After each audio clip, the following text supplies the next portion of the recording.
Hi there. Today, we'll show you how to perform a standalone WordPress migration using the WP Staging Restore tool. No WordPress installation needed. Let's get started.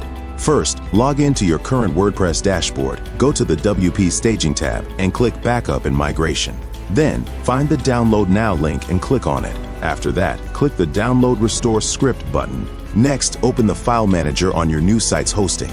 In the main directory, usually public.html, make sure it's empty. Then upload the restore script and your backup file. Now, go to your hosting control panel and create a new database. Save the database name, username, and password. In your browser, go to your domain wpstgrestore.php. Enter your backup file name and click Login. Select your WordPress version from the dropdown, then click Install WordPress Core. Enter your saved database details, server, name, user, password, and table prefix ending with "ent." Then click Submit. Now, fill in your site title, admin username, email, and password, and hit Submit again.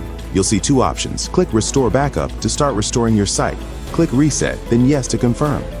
Your website has been successfully restored. Click your site URL to view it. If you found this helpful, like, share, and subscribe for more tutorials.